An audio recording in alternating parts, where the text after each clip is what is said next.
नहीं कर सके हैं, क्योंकि आप तक किसी भी प्रमाण की पहुंच नहीं है। आपकी कोई अवधि, कोई सीमा नहीं है। आप स्वयं प्रकाश और परात्पर हैं। मैं आपको नमस्कार करता हूँ। 23 यों तो जीव और ईश्वर एक दूसरे के सखा हैं तथा इसी शरीर में इकट्ठे ही निवास करते हैं, परंतु जीव सर्वशक्तिमान आपके सख्य भाव को नहीं जानता। ठीक वैसे ही जैसे रूप, रस, गंध आदि विषय अपने प्रकाशित करने वाली नेत्र, घ्राण आदि इंद्रिय वृत्तियों को नहीं जानते, क्योंकि आप जीव और जगत के दृष्टा हैं, दृश्य नहीं।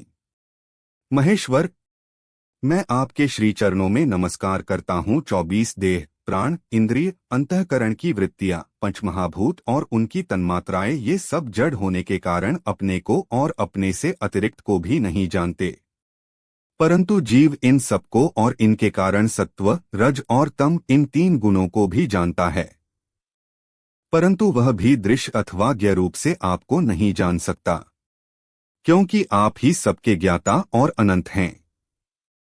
इसलिए प्रभो, मैं तो केवल आपकी स्तुति करता हूँ। 25 जब समाधि काल में प्रमाण, विकल्प और विपर्य रूप विविध ज्ञान और स्मरण शक्ति का लोप हो जाने से इस नाम रूपात्मक जगत का निरूपण करने वाला मन उपरत हो जाता है, उस समय बिना मन के भी केवल सच्चिदानंद में अपनी स्वरूप स्थिति के द्वारा आप प्रकाशित होते रहते हैं।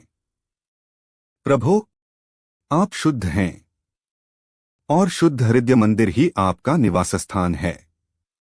आपको मेरा नमस्कार है। 26 जैसे याज्ञिक लोग काष्ठ में छिपे हुए अग्नि को सामिधेनी नाम के 15 मंत्रों के द्वारा प्रकट करते हैं, वैसे ही ज्ञानी पुरुष अपनी 27 शक्तियों के भीतर श्रीमा 04 षष्ठ स्व अनंत है। मैं आपको नमस्कार करता हूँ। 31 भगवन उपासक लोग कहते हैं कि हमारे प्रभु हस्तपादादि से युक्त साकार विग्रह हैं, और सांख्यवादी कहते हैं कि भगवान हस्तपादादि विग्रह से रहित निराकार हैं। यद्यपि इस प्रकार वे एक ही वस्तु के 2 परस्पर विरोधी धर्मों का वर्णन करते हैं, परंतु फिर भी उसमें विरोध नहीं है, क्योंकि दोनों एक ही परम वस्तु में स्थित हैं। बिना आधार के हाथ पैर आदि का होना संभव नहीं, और निषेध की भी कोई न कोई अवधि होनी ही चाहिए। आप वही आधार और निषेध की अवधि हैं। इसलिए आप साकार निराकार दोनों से ही अविरुद्ध सम परब्रह्म हैं। 32 प्रभु, आप अनंत हैं। आपका न तो कोई प्राकृत नाम है और न कोई प्राकृत रूप, फिर भी जो आपके चरणकमलों का भजन करते हैं, उन पर अनुग्रह करने के लिए आप अनेक रूपों में प्रकट होकर अनेकों लीलाएं करते हैं, तथा उन रूपों एवं लीलाओं के अनुसार अनेकों नाम धारण कर लेते हैं। परमात्मन, आप मुझ पर कृपा प्रसाद कीजिए। 33 लोगों की उपासनाएं प्रायः साधारण कोटि की होती हैं, अतः आप सबके हृदय में रहकर उनकी भावना के अनुसार भिन्न भिन्न देवताओं के रूप में प्रतीत होते रहते हैं। ठीक वैसे ही जैसे हवा गंध का आश्रय लेकर सुगंधित प्रतीत होती है, परंतु वास्तव में सुगंधित नहीं होती, ऐसे सबकी भावनाओं का अनुसरण करने वाले प्रभु मेरी अभिलाषा पूर्ण करें। 34 श्री शुकदेव जी कहते हैं, परीक्षित, विंध्याचल के अघमर्षण तीर्थ में जब प्रजापति दक्ष ने इस प्रकार की स्तुति की, तब भक्त वत्सल भगवान का साक्षात दर्शन हुआ। 35 उस समय भगवान गरुड़ के मूर्ति पर चरण रखे हुए थे। कन्यक, विशाल एवं हृष्ट पुष्ट 8 भुजाएं थीं, उनमें चक्र, शंख, तलवार, ढाल, बाण, धनुष, पाश और गदा धारण किए हुए थे। 36 वर्षाकालीन मेघ के समान श्यामल शरीर पर पीतांबर फहरा रहा था। मुखमंडल प्रफुल्लित था। नेत्रों से प्रसाद की वर्षा हो रही थी। घुटनों तक वनमाला लटक रही थी। वक्षस्थल पर सुनहरी रेखा श्रीवत्स चिह्न और गले में कौस्तुभमणि जगमगा रही थी। 37 बहुमूल्य किरीट, कंगन, मकराकृत कुंडल, करधनी, अंगूठी, कड़े, नूपुर और बाजूबंद अपने अपने स्थान पर सुशोभित थे। 38 त्रिभुवनपति भगवान ने त्रैलोक्य विमोहन रूप धारण कर रखा था। नारद, नंद, सुनंद आदि पार्षद उनके चारों ओर खड़े थे। इंद्र आदि देवेश्वरगण स्तुति कर रहे थे, तथा सिद्ध, गंधर्व और चारण भगवान के गुणों का गान कर रहे थे। यह अत्यंत आश्चर्यमय और अलौकिक रूप देखकर दक्ष प्रजापति कुछ सहम गए। 39 से 40 प्रजापति दक्ष ने आनंद से भरकर भगवान के चरणों में साष्टांग प्रणाम किया। जैसे झरनों के जल से नदियां भर जाती हैं, वैसे ही परमानंद के उद्रेक से उनकी एक एक इंद्रिय भर गई और आनंद पर वश हो जाने के कारण वे कुछ भी बोल न सके। 41 परीक्षित। प्रजापति दक्ष अत्यंत नम्रता से झुककर भगवान के सामने खड़े हो गए। भगवान सबके हृदय की बात जानते ही हैं।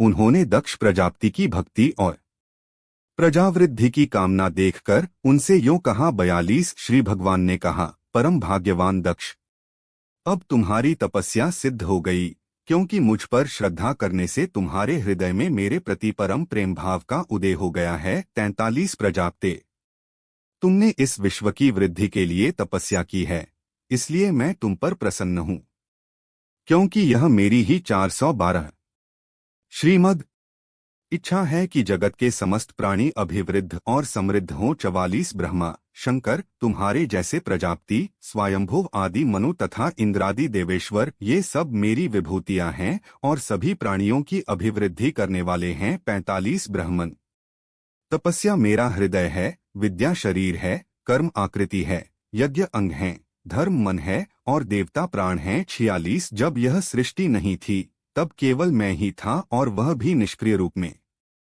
बाहर भीतर कहीं भी और कुछ न था। न तो कोई दृष्टा था और न दृश्य, मैं केवल ज्ञान स्वरूप और अव्यक्त था। ऐसा समझ लो मानो सब और सुषुप्ति ही सुषुप्ति छा रही हो। 47 प्रिय दक्ष, मैं अनंत गुणों का आधार एवं स्वयं अनंत हूँ। जब गुणमयी माया के क्षोभ से यह ब्रह्मांड शरीर प्रकट हुआ तब इसमें अयोनिज आदि पुरुष ब्रह्मा उत्पन्न हुए। 48 जब मैंने उनमें शक्ति और चेतना का संचार किया तब देवशिरोमणि ब्रह्मा सृष्टि करने के लिए उद्यत हुए, परंतु उन्होंने चाह अपने को सृष्टि कार्य में असमर्थ सा पाया। उस समय मैंने उन्हें आज्ञा दी कि तप करो। तब उन्होंने घोर तपस्या की और उस तपस्या प्रभाव से पहले फल तुम 9 प्रजापतियों की सृष्टि की 50।